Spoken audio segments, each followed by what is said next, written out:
Persecución. Ser profeta no era necesariamente un llamado halagador. Podía costarte la vida. En el caso de aquellos que habían sido fieles al Dios de los cielos, les costó precisamente eso. Aquel profeta que es celebrado por tantos, Isaías, que había servido en la corte de varios reyes, que había ayudado al rey Ezequías a hacer las reformas que pudieron transformar a Judá, finalmente murió aserrado en las manos del cruel Manasés. Ahora tenemos dos voces proféticas, dos que sobrevivieron los ataques en contra de los siervos del Dios Altísimo. Finalmente ellos emergen como profetas sobrevivientes. No sabemos los detalles de las cicatrices que tal vez ellos llevaban. ¿Qué podemos aprender acerca de esos profetas en Evidencias?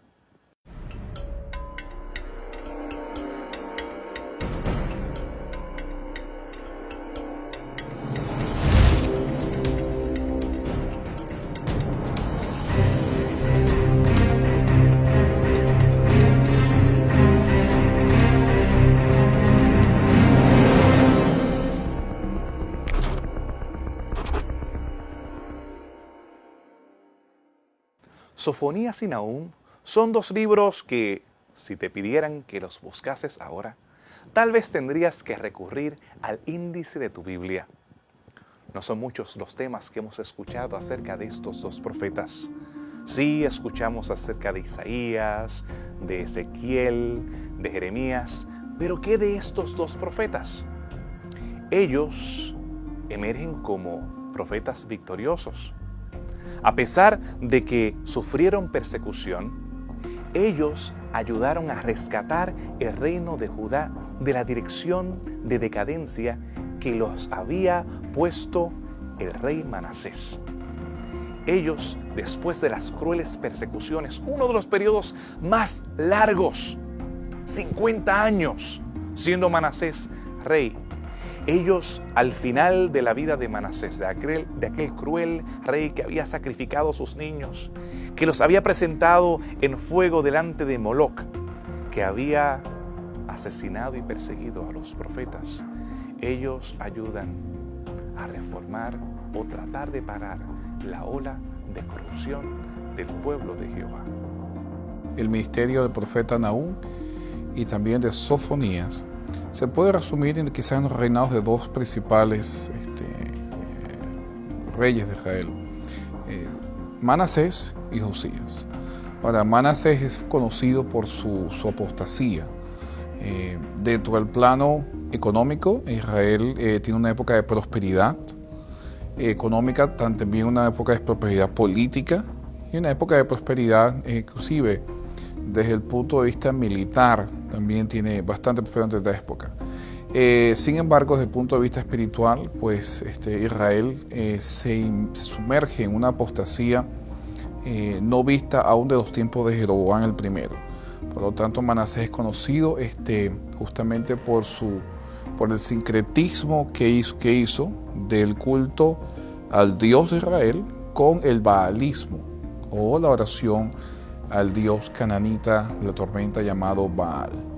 Al tratar de ubicar a estos profetas, tenemos interesantemente valiosa información, por lo menos para tratar de ubicar sus periodos proféticos dentro del reinado de ciertos reyes de Israel. Interesantemente podemos ubicar a Sofonías, por ejemplo, muy cercano a toda esta reforma del rey Josías, y es interesante porque parte de su discurso encaja perfectamente con las reformas, las críticas que él hace, con las reformas que este rey está tratando de hacer en el contexto de Judá. Y en el caso de Nahum también es interesantemente cómo lo podemos ubicar en este periodo donde la expansión del imperio asirio va luego a sufrir esta caída abrupta que finalmente anuncia la caída de este imperio y definitivamente de su capital, Nínive, que es parte del tema central del libro de Nahum.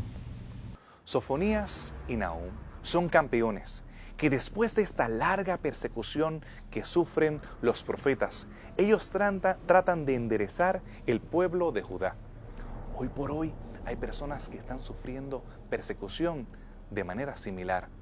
Tal vez en el lugar donde hoy tú te encuentras, tú puedes gozar de libertad, puedes acceder a nuestros videos, puedes ir al computador y poder ir y ver algunos capítulos de algunas de las series que tenemos.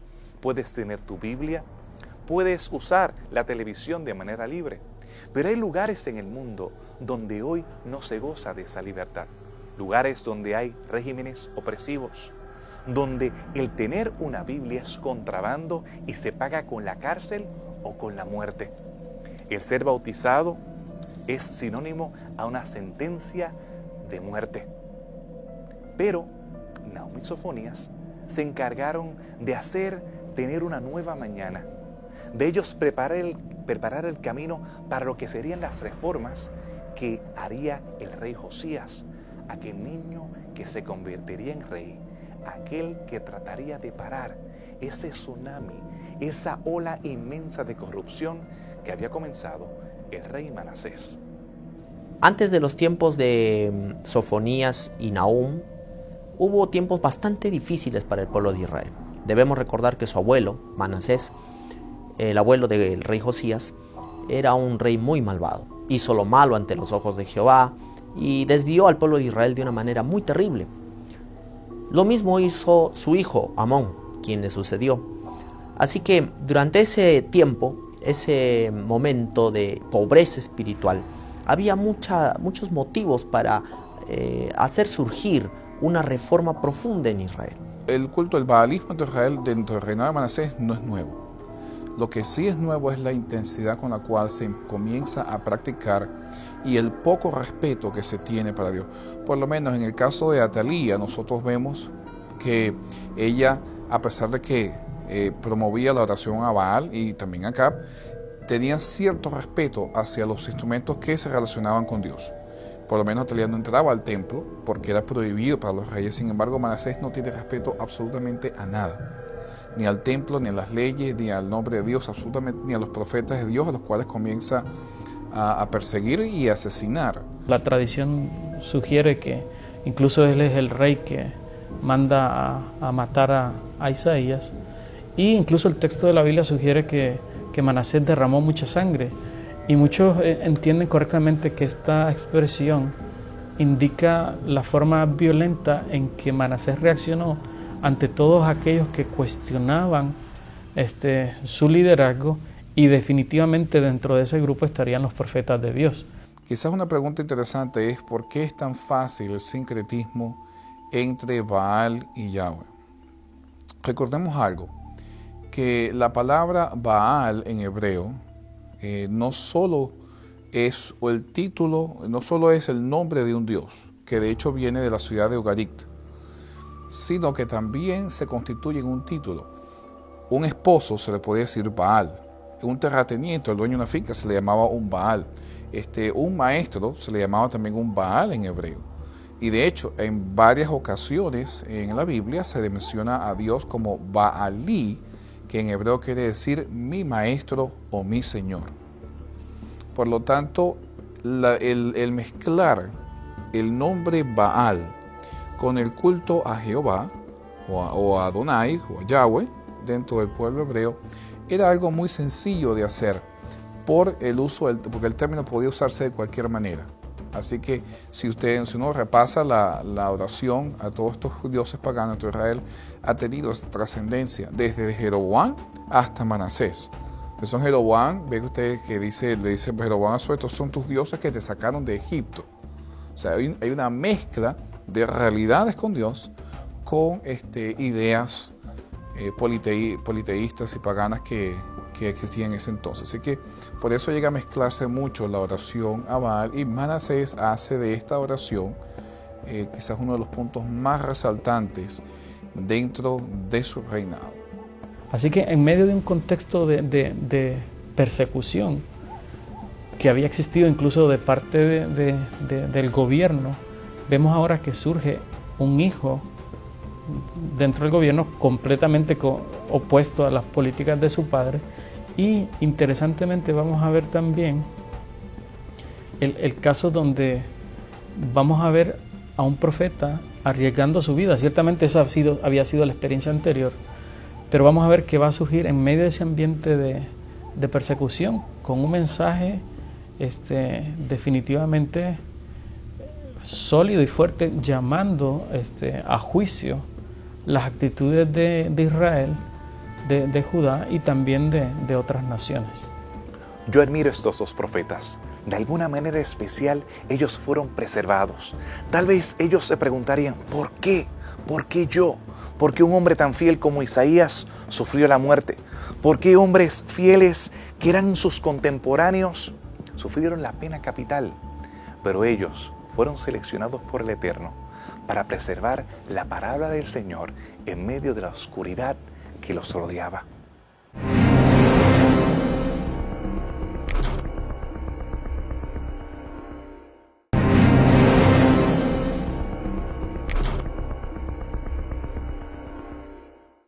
Bienvenidos nuevamente a este tema de la profecía, en este caso enfocándonos en Nahum y en Sofonías. Continúa haciendo tus preguntas a través de la página de Facebook o el blog y tratando de comunicarte con nosotros. También te podemos enviar la serie de estudios bíblicos que tenemos aquí en Evidencias. Ahora, mientras nosotros estudiamos el libro de Nahum y el de Sofonías, podemos notar que hay un cambio en el lenguaje que hay entre las referencias que hay hacia Siria y las referencias que hay hacia Egipto. Antes, Egipto en el sur y Asiria en el norte estaban chocando. Podemos recordar las batallas, en el caso de Isaías, la batalla de Elteca. Pero ahora la situación ha cambiado. Egipto es aliado de Asiria, porque los asirios habían depuesto la dinastía 25 de faraones etíopes que había en Egipto y ahora había una dinastía local. Cuando Asiria estaba debilitándose, los egipcios entran en acción y tratan de apoyar a Siria, que está siendo atacada por los medos y los babilonios. Ahora esos fieros soldados asirios que antes habían logrado entrar a villas, ciudades y reinos, quemando y matando, ahora ellos estaban corriendo. Sus ciudades principales en la parte norte de Mesopotamia habían sido conquistadas. Ellos tienen que huir hasta lo que hoy conocemos como Turquía, Harán. Allí en los templos de los dioses, de la diosa de la luna, la diosa del Sin, ellos se están aislando y tratando de poder protegerse para tratar de sobrevivir. Y son los egipcios los que ahora vienen al rescate. Y el pueblo de Judá tiene que decidir hacia quién va a jurar su fidelidad. Manasés, que antes había sido un pagano, que había estado adorando a los dioses falsos, ahora reconoce al Dios verdadero en el medio de toda esa conmoción política. Asiria estaba luchando por tener dominio total de todo lo que era el área de Palestina, inclusive hasta Egipto, y lo logra conseguir. El rey Asurbanipal logra inclusive conquistar la ciudad de Tebes en el año 663, cuando cae a manos de este rey. Así que Egipto y Asiria son los dos poderes mundiales que están luchando por supremacía. Ahora, dentro de eso, si uno quiere imaginarse el mapa geográfico, o sea, el mapa de la Tierra Santa o la Palestina, ustedes se van a dar cuenta que hay un desierto, está el desierto de Arabia, y al otro lado tienes Mesopotamia, es decir, al este tienes Mesopotamia, y al oeste, cerca del mar Mediterráneo, tienes todo lo que es la tierra de Palestina. Ahora, todos los ejércitos de Asiria, Babilonia, nunca viajaban este a oeste, porque tenían que cruzar el desierto y el nivel de supervivencia era muy escaso. O sea, una sencilla cortada, por el hecho de no tener acceso a agua para limpiarla, desinfectarla, podía ser sencillamente la causa de que una persona muriera. Así que si llevas un ejército de 10.000 personas y nada más te llegan 1.000, pues perdiste todo tu ejército en medio del desierto. Así que no era funcional, porque no había agua, no había poco acceso a agua y a comida. Por lo tanto, la mayoría viajaban norte por Mesopotamia hasta llegar al área norte de Palestina, entonces ahí bajaban sur por Palestina para poder llegar hasta Egipto. En otras palabras, si el ejército de Ashurbanipal quería conquistar a Egipto o quería prevenir que los egipcios invadieran territorio asirio, lo que tenían que hacer era conquistar la tierra de Palestina y bloquearla para que cualquier lucha, cualquier batalla se celebrara ahí y no llegara hasta los territorios de Asiria. Así que ambos poderes luchaban mucho por el control de esta área y eso hacía que Palestina se convirtiera en un área de grandes conflictos políticos y militares entre los dos superpoderes que había en aquel entonces, que eran Egipto y Asiria. Interesantemente, en muchos periodos de la historia, estos poderes del norte y del sur a veces estaban en oposición o a veces incluso lograban alianzas, interesantemente, ante la amenaza de un tercero. En el caso de Asiria, vamos a ver que en algún momento incluso estuvieron en directa oposición con el reino de Egipto, especialmente con los cushitas. Vemos que hubo guerra, incluso llegaron a invadir hasta Tebas. Así que en cierto momento de esta expansión asiria, Egipto representó un poder antagónico. Interesantemente, luego del dominio de los cushitas, vemos que en otro estado un poquito más adelante en el futuro vamos a ver que existe una alianza entre egipcios y asirios tratando de hacerle frente a la amenaza babilónica, especialmente en la batalla de Carquemis.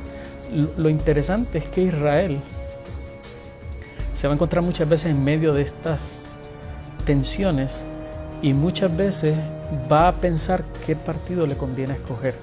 Y algunas veces sus decisiones van a ser sabias en favor del ganador de estos conflictos, otras veces va a escoger al perdedor y va a sufrir consecuencias trágicas por eso. Así que, interesantemente, cuando Egipto quiere apoyar a los asirios en Carquemis, Israel se opone al avance de los egipcios, donde vemos que Josías va a morir finalmente en esta batalla en Megido, y finalmente va a traer un efecto al momento adverso a Israel, pero al final favorable porque Babilonia gana en esta batalla, así que va a traerle buenos frutos. Lo interesante es que Dios al final no quería que Israel participara tanto de este juego geopolítico, sino que confiara en su dirección y en su protección, entendiendo que el aliado más importante de Israel no eran los reinos del norte o los reinos del sur, sino que era el reino del cielo, el reino de Dios, la presencia de Dios con él. Lamentablemente Israel siempre prefirió buscar más fuertemente sus aliados terrenales que preocuparse en asegurarse tener a su aliado celestial. A Jonás le hubiera encantado atestiguar lo que ahora estaba vaticinando el profeta Nahum. Nínive había sido librada de la destrucción. ¿Por qué? Las profecías son condicionales. Nínive había sido condenada a muerte, pero condicionalmente. Se arrepintieron y la ciudad fue salvada. Fueron varios siglos los que Nínive pudo resistir y floreció como ciudad, pero decayendo cada vez más en la idolatría, en la perdición y en el vicio. Ahora Nahum da la última sentencia, la sentencia de muerte. Nínive sería destruida. Hoy podemos ver las ruinas en Mosul, la parte norte de Irak, en la región que se conoce como el Kurdistán. Allí esos testigos mudos pueden hacernos recordar la profecía que hace Nahum acerca de la destrucción de la orgullosa ciudad de Nínive, aquella que había sido el epicentro de tantas campañas en contra de las naciones vecinas. Aquella ciudad orgullosa y poderosa hoy permanece en ruinas como cumplimiento de la profecía bíblica. En el libro de Nahum podemos ver cómo Dios trata de enfatizar constantemente el fin desastroso que le esperaría a la ciudad de Nínive, cuyo fin dentro del conocimiento público no era esperado. Nínive era una ciudad poderosa, así que no se podría esperar que cayera pronto. Pero el profeta Nahum dice: «Ay de ti, ciudad sanguinaria, toda llena de mentira y de rapiña, sin apartarse del piaje. Nahum 3:1. En este versículo nos menciona que Asiria y la ciudad de Nínive tendrían un fin muy desastroso. El Señor vuelve a decir en el versículo 4: a causa de la multitud de fornicaciones de la ramera de hermosa gracia, maestra en hechizos, que seduce a las naciones con sus fornicaciones y a los pueblos con sus hechizos. He aquí contra ti, dice Jehová de los ejércitos, y descubriré tus faldas en tu rostro, y mostraré a las naciones tu desnudez y a los reinos tu vergüenza. Interesantemente, vamos a ver que la lectura en este caso de Nahum, que especialmente va a hablar acerca de la caída de Nínive, hace un contraste interesante con el libro de Jonás. Primero vemos en Jonás que Dios está interesado en salvar a los ninivitas, a los asirios en este caso, a pesar de las cosas que pudieron haber hecho y que ellos se arrepienten.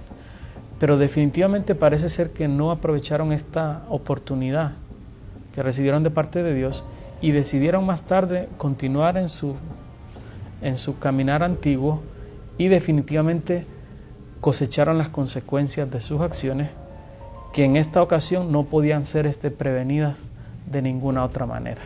Hay todo un documental, o sea, toda una excavación hecha nada más para analizar la caída de la ciudad de Nínive en el año 612 a.C. O sea, ¿cómo cae Nínive o por qué razones cae Nínive? Dos razones principales. Primero, dentro de la sociedad asiria había muchos conflictos políticos, o sea, dentro de la jerarquía asiria. Entonces ves hijos asesinando a padres, hermanos contra hermanos, y hay muchos conflictos internos políticos por supremacía, lo cual hacía que el imperio se comenzase a debilitar. La segunda razón por la cual los asirios caen definitivamente es por el hecho de que ellos, a producto de su política exterior, de poder incrementar el dolor en las naciones o el miedo, y para ello usar la tortura, la destrucción, la intimidación, llegaron a crear muchos enemigos. O sea, había mucha gente que odiaba definitivamente a los asirios y querían liberarse de ellos. Los profetas hicieron ver que este anhelo de mucha gente definitivamente se iba a convertir en una realidad cuando anunciaron que debido a la crueldad, los asirios especialmente eran particularmente famosos por la crueldad de sus campañas militares, iban a recibir en algún momento el castigo de todas estas acciones bélicas sangrientas que tuvieron al conquistar y a expandir su imperio. Dentro de todos esos grupos, quizás los más importantes eran los caldeos. Los caldeos, o los que rodeaban la parte del área de Babilonia, habían sufrido mucho porque habían dos naciones que siempre habían querido dominar Babilonia. Los elamitas, en el estado hoy de Irán, o inclusive los que son precursores a los medo-persas, y los asirios. Ambos siempre habían querido dominar y habían estado en batallas constantemente para poder dominar la ciudad de Babilonia. Pero resulta que no habían contado con que los mismos babilonios estaban buscando ese tipo de liberación. Y había un hombre llamado Nabopolassar, el padre inclusive del famoso rey que aparece en la Biblia como Nabucodonosor, o el arquitecto de Babilonia, que comenzó a organizarse con los locales y comenzó a organizar una revolución local para deshacerse o quitarle el control a los asirios de Babilonia. Así que a veces Nabopolassar se ponía al lado de los elamitas, a veces nada más los locales, y lograba en el juego político, logró eventualmente independizar Babilonia, la ciudad de Babilonia, del dominio de los asirios. Eso, junto con la falta de poder que estaba en los asirios por los conflictos políticos internos que ellos tenían, el debilitamiento del imperio en sí, hizo que los babilonios se liberaran, y ahí comenzó el resurgimiento de lo que nosotros conocemos como el imperio neobabilónico, que eventualmente no solo logra liberar Babilonia del dominio de los asirios, pero junto con otras naciones, incluidos dentro de ellos los medas, lograron aliarse, formar alianzas políticas y comenzaron a conquistar ciudad por ciudad, hasta que eventualmente en el 612 lograron conquistar la ciudad de Nínive. Cuando se hicieron estas excavaciones, en todas las puertas, Nínive tenía aproximadamente 12 puertas, y en estas puertas se encontraron cadáveres de asirios que habían sido matados violentamente. O sea, fue una batalla cruda, cruel, fuerte en donde muchos asirios perdieron su vida de una forma desesperada nuevamente, porque el odio que había hacia los asirios era prácticamente incontrolable, y eso fue lo que hizo que finalmente su imperio cayera en manos de los babilonios. Nínive pagó su precio. Parecía imposible. Es como hablar acerca de alguna de las capitales importantes de nuestros tiempos. Hablar acerca de la destrucción de Londres, de Nueva York, una capital comercial, o la capital política, Washington, D.C., parece inconcebible para muchos, pero Nahum hablaba acerca de esa destrucción que finalmente se cumplió. Pero no solamente fue la destrucción de Asiria como imperio, sino que ellos hablan también de la destrucción de Egipto. Pero eso parece inverosímil. Egipto estaba floreciendo también como una superpotencia que antes había estado debilitada y ahora agarraba más fuerza que nunca. Pero también se le da una sentencia a Egipto de su fatal final.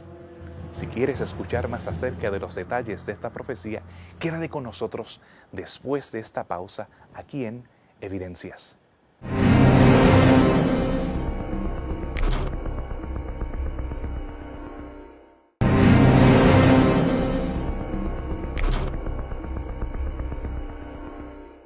Continuamos hablando acerca de profecía, esta serie que tú has pedido hablar acerca de los profetas hebreos.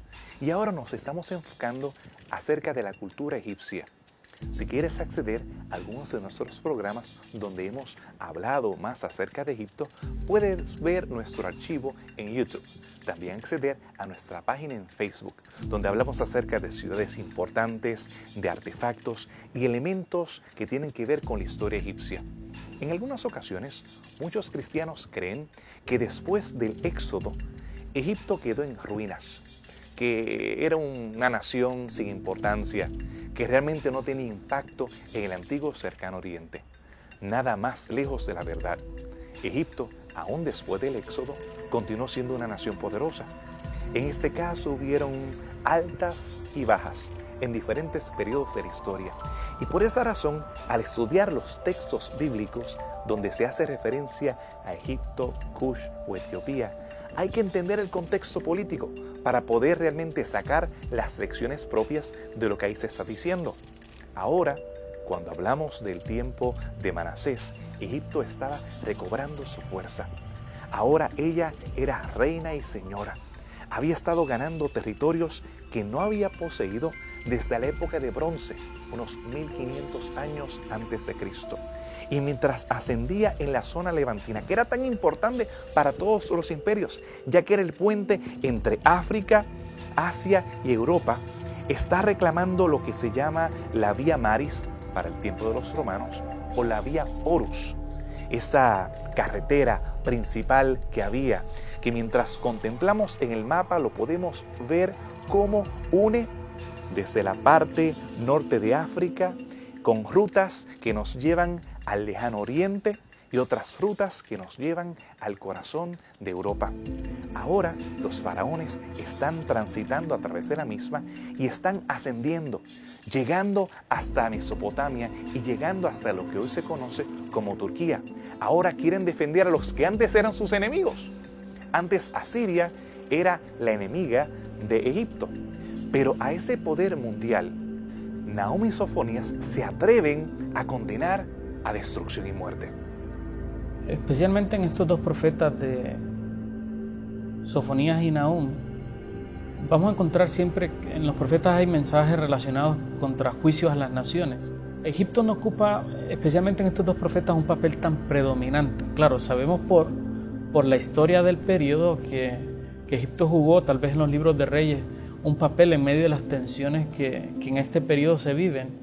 Pero es interesante que los profetas, especialmente, particularmente en estos libros, la atención particular va a estar más dirigida a los asirios que a los egipcios, aunque definitivamente ellos jugaron un papel político importante en las relaciones que se vivieron en ese momento. En esta época, la influencia de Egipto sobre Palestina es más que todo cúltica.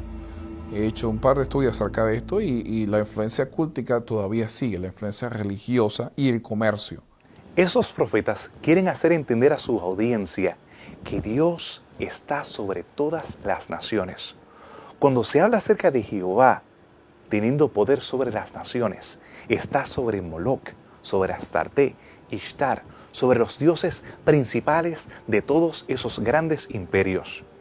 Es como hoy, naciones pequeñas, hablar acerca de la destrucción de la Unión Europea, de los Estados Unidos, de China, Rusia, las grandes potencias que tenemos hoy. Ellos, de forma valiente y decidida, le aseguraban a esas pequeñas naciones, tanto al contexto de Judá como a sus vecinos, que Dios es el Dios sobre las naciones. El mensaje de Sofonías, si uno puede ver el contexto, la estructura del libro, es un mensaje de juicio universal. O sea, Sofonías no solamente manda un juicio a Israel, sino que tiene naciones como Moab, Edom y otras naciones que son incluidas dentro de ese juicio. Y es muy importante ese punto, porque en aquel entonces los dioses se consideraban dioses territoriales. Otra palabra, el Dios que por lo menos era el Dios de Nínive no tenía dominio sobre Palestina. Y ahí cuando venían las guerras no solo en las batallas entre ejércitos, sino entre dioses también. Por lo tanto, la mayoría pensaban que el Dios de Israel tenía también, era local, nada más el Dios de Palestina o de la tierra de Israel, que ellos dominaran. Sin embargo, Sofonías dice no, Dios es un Dios universal. Y Dios condena la injusticia, la idolatría, donde quiera que ella se encuentre. Por lo tanto, si algo nosotros aprendemos dentro del contexto geopolítico, mientras estas naciones querían exaltar todos sus dioses a ver cuál era el más fuerte, el mensaje de Sofonías es directo. Hay un solo Dios, y es un Dios universal, y ese Dios ejerce juicio sobre todas las naciones. Una idea similar tenemos nosotros en el libro de Nahum. Y el libro de Nahum quizás hay que contrastarlo con el libro de Jonás. Nosotros tenemos el libro de Jonás, que eso es un oráculo hacia la ciudad de Nínive, pero es un oráculo para que la ciudad de Nínive se arrepienta. Y hay que recordar que durante esta época, la ciudad de Nínive todavía no era la capital del imperio asirio. Es luego, años después, durante el reinado de Sennacherib, que Nínive se llega a convertir en la capital de Asiria. Y el mensaje de Nahum va hacia Nínive, luego de que Asiria es la capital del imperio. Se ha convertido en la ciudad principal y crece en esplendor, en territorio, en fortificaciones, en la parte religiosa se convierte en la ciudad principal cúltica de todo el imperio. Por lo tanto, llega a un nivel de prominencia muy alto que no tenía durante la época de Jonás. Y es interesante que el mensaje de Nahum ya no es un mensaje de misericordia, sino es un mensaje de juicio. Es un mensaje directo, no del Dios de Nínive, sino del Dios de Israel, que viene y emite juicios directos hacia la ciudad de Nínive y que llegan a cumplirse en el año 612, cuando la ciudad cae bajo el ataque de los babilonios en alianza con los medas. Llegan a atacar la ciudad de Nínive y cae. Por lo tanto, los dos mensajes dentro del contexto geopolítico quizás es la trascendencia por encima de cualquier frontera del dominio y la soberanía de Dios sobre todas las naciones, sobre todos los reinos. En el libro de Sofonías encontramos dos aspectos altamente importantes que pueden ser vistos muy claramente dentro del mensaje. Y uno de ellos es el día de Jehová. Sofonías 1:14 dice: cercano está el día grande de Jehová, cercano y muy próximo. Es amarga la voz del día de Jehová, gritará allí el valiente. El día de Jehová se estaba acercando. Eso es lo que dice el libro de Sofonías. Y era un día muy terrible para todas las naciones. En ese contexto aparecería un remanente, una luz en medio de las naciones, que iluminaría al mundo con su mensaje, tal como nos dice el libro de Sofonías en el capítulo 3. El remanente de Israel no hará injusticia ni dirá mentira, ni en boca de ellos se hallará lengua engañosa, porque ellos serán apacentados y dormirán, y no habrá quien los atemorice. Sofonías 3:13. En este versículo se menciona un remanente que surgiría con un mensaje muy especial que iluminaría el mundo con este mensaje. Jehová ha demostrado que es el Dios sobre todas las naciones, que está al control del mundo. Y eso ha calado profundamente en el corazón duro de Manasés, ese rey impío que había puesto a sus hijos en el fuego, que había perseguido a los profetas. Ahora escucha ese llamado al arrepentimiento. ¿Qué efectos tuvo eso en la vida de Manasés? cómo él pudo promover reformas en su reinado. Si quieres escuchar los detalles, quédate con nosotros después de esta pausa aquí en Evidencias.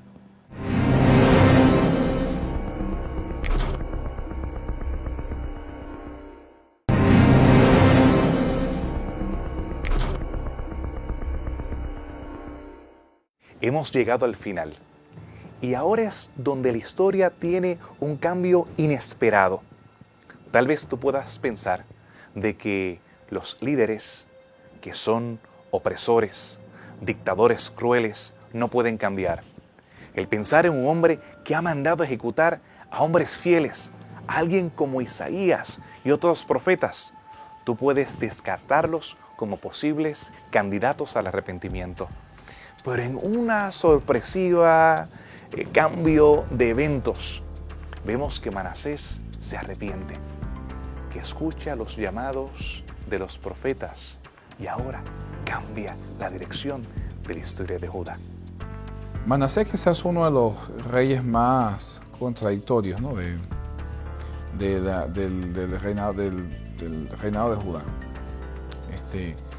Al mismo tiempo de que es uno de los reyes más, el rey más malvado, más idólatra, con menos respeto hacia Dios, vemos que al final de sus años se arrepiente y su arrepentimiento es sincero y profundo y abre el camino para la reforma que luego Josías ha de ejercer en Judá.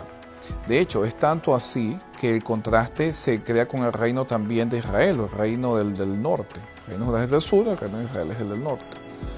Donde en el norte el declinaje es imparable espiritualmente y por ello caen antes. Ellos caen inclusive durante la época de los asirios. El reino de Judá no. El reino de Judá continúa y se extiende unos años más, justamente hasta la época de los babilónicos. Y una de las razones las cuales, por lo menos bíblicamente, Dios dice es que Dios ve el arrepentimiento tanto de Manasés y luego la reforma de Josías y le dice a Josías, Judá va a caer, pero no en tus días, por esto que has hecho, por esta reforma que has hecho. Por lo tanto, vemos que el resultado de esta reforma, este arrepentimiento, es una prolongación del tiempo del reinado de Judá, que luego eventualmente en los últimos años, como el rey Josías, eso llega nuevamente a corromperse y finalmente los juicios de Dios son ejercidos. Al igual que Joel, Sofonías es de los profetas en los cuales la temática de este día del Señor, del juicio de Dios, es predominante en los profetas menores. Y definitivamente nos invita a recordar que, aunque Dios es el creador y el sustentador, Dios también es el juez de esta tierra. Y que en algún momento esta acción de juez pasa de ser la de un juez observador a la de un juez ejecutor.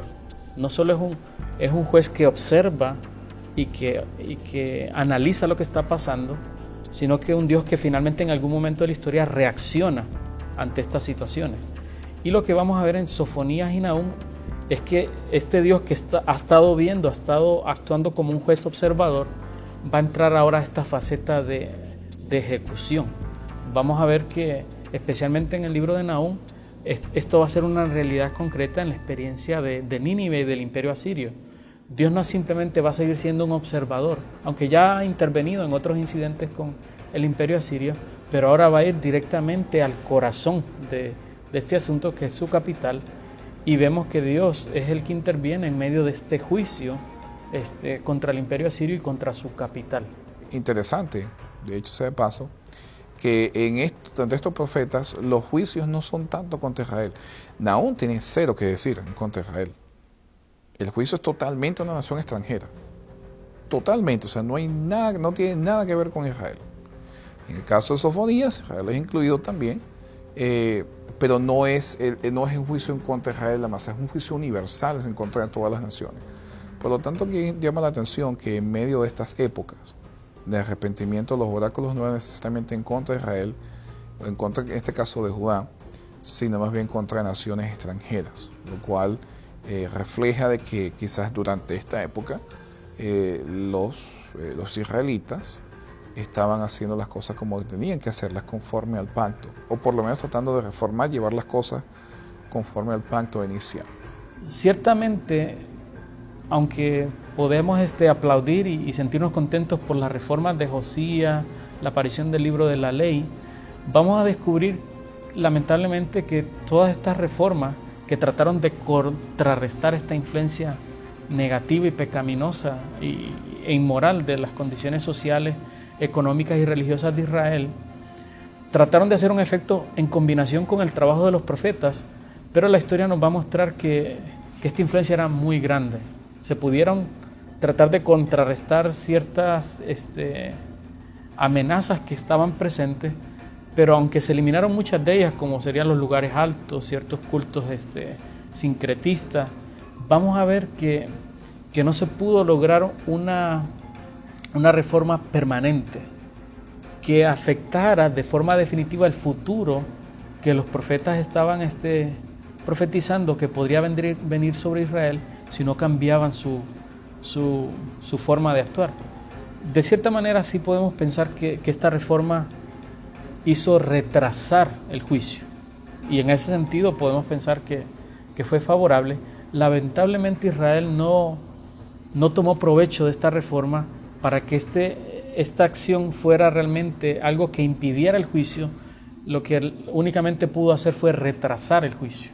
De los constantes cambios políticos que hubo tanto dentro del pueblo de Israel como fuera de él, ya lo vimos, que dentro del pueblo de Israel hubo momentos de apostasía bajo el reinado de Manasés y Amón, y momentos de reavivamiento espiritual bajo el reinado de Josías, y exteriormente con las tensiones políticas entre Egipto y Asiria. Nosotros podríamos esperar que quizás en este contexto todo lo que ocurre alrededor no tenía ninguna importancia para la vida espiritual. Sin embargo, el profeta Nahum y el profeta Sofonías hablan claramente sobre lo que ocurría políticamente en aquellos días. Así que podríamos nosotros obtener una lección muy importante acerca de esto en el siguiente sentido.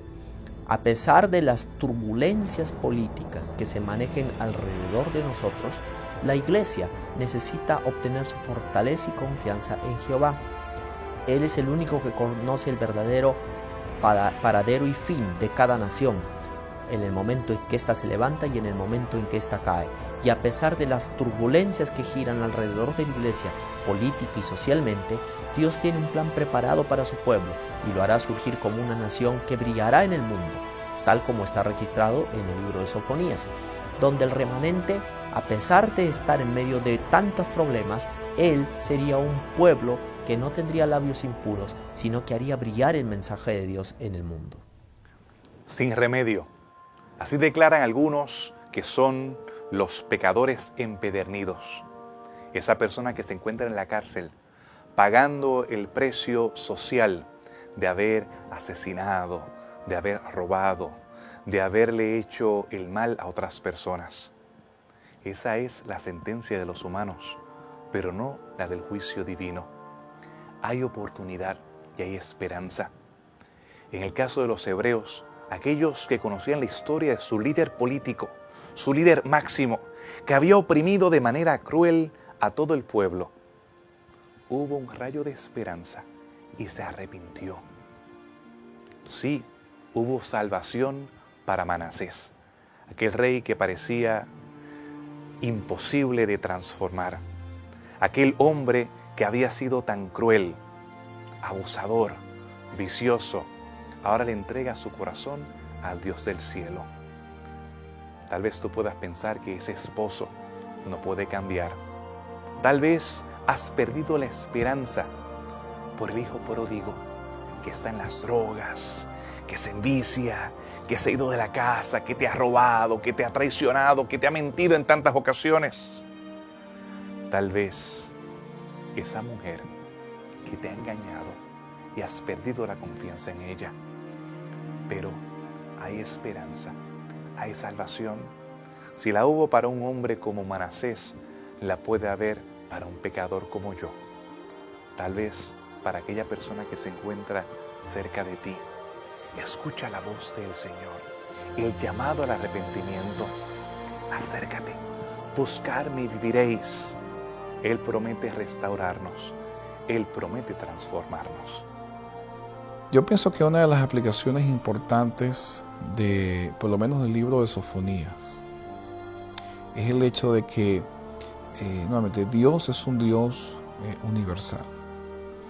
Dios no es nada más un Dios de los judíos, no es nada más un Dios de los israelitas, no es nada más un Dios de los cristianos. Dios es un Dios universal. Y todas las personas en la cultura, que sean budistas, africanos, de Sudamérica, todos están bajo la soberanía de Dios. Por lo tanto, todos le debemos fidelidad a Dios. Dios no es nada más Dios de exclusivos, sino es un Dios inclusivo, donde todos están incorporados dentro de su dominio. Y es muy importante eso. Quizás otra aplicación importantísima es más que todo para los gobernantes y los líderes políticos, sobre todo en el caso de Nahum y su juicio sobre Nínive. Realmente, cuando contrastamos los dos mensajes de Jonás y Nahum, vemos que en el mensaje de Jonás hubo un arrepentimiento por parte de los ninivitas. Se volvieron a Dios y Dios tuvo misericordia de ellos. En el caso de Nahum, no se habla de ningún tipo de arrepentimiento. No sabemos si el oráculo llegó y los ninivitas no lo escucharon. Hay otra teoría, que es que el oráculo es más que todo para animar a los de Judá, ya que Asiria era el poder opresor, y entonces el oráculo iba más que todo para animarlos a ellos, diciendo: Dios va a tomar carta en estos juicios y Dios va a ejercer juicios sobre Nínive, así que no tengan miedo, que Dios es el que va a pelear la batalla. Como quiera que sea el caso, es que la forma en que nosotros podemos evitar los juicios de Dios es justamente arrepintiéndonos y volviéndonos a Él. Dios no se da por entendido la injusticia humana. Dios no se da por entendido a cuando un poder, un gobierno, o un poder militar, o cualquier tipo de poder ejerce injusticia o injustamente oprime a otras personas. Dios no ignora eso y eventualmente ha de ejercer su juicio sobre este tipo de actitudes. Es lo que estaba pasando con los asirios sobre los de Palestina, y por ello el oráculo, bien sea que haya dirigido a los ninivitas o bien sea que había sido dirigido a los israelitas para darles ánimo, el mensaje es el mismo. Dios no permite que la opresión continúe para siempre. Eventualmente le pone un alto, y aquellos que oprimen deben pensar que ellos también están bajo la soberanía de Dios. Puede haber persecución, puede parecer que todo está perdido. Te sientes que todos te asedian y que realmente no hay luz después de este túnel. Así se sentían los profetas, Sofonías y Nahum y tantos otros. Celebramos a Hebreos 11 y todos aquellos que apagaron fuegos, que taparon bocas de leones, que hicieron tantas maravillas. Pero en ese capítulo se habla acerca de aquellos que vestían pieles de ovejas, que estaban en cuevas, que murieron en el circo romano, que estuvieron impalados, que tal vez sirvieron de linternas en los circos de Nerón. Pero para nosotros hay esperanza, una bendita esperanza. Yo espero que tú puedas aceptar las promesas del Dios del cielo en esta hora. Si quieres estudiar más profundamente las Escrituras, te invito a que nos escribas, que puedas tomar la serie de estudios bíblicos que ofrecemos en Evidencias, que te sirvan en tu peregrinar espiritual mientras te vas acercando al Dios de amor, al Dios de bondad. Te invito a que continúes con nosotros en esta serie sobre profecías. Continuaremos explorando las Escrituras, viajando, transportándonos al contexto donde estos hombres, en algunas ocasiones poco conocidos, estuvieron predicando y trayendo esperanza a aquellos que se encontraban en necesidad. Te veo hasta la próxima en Evidencias.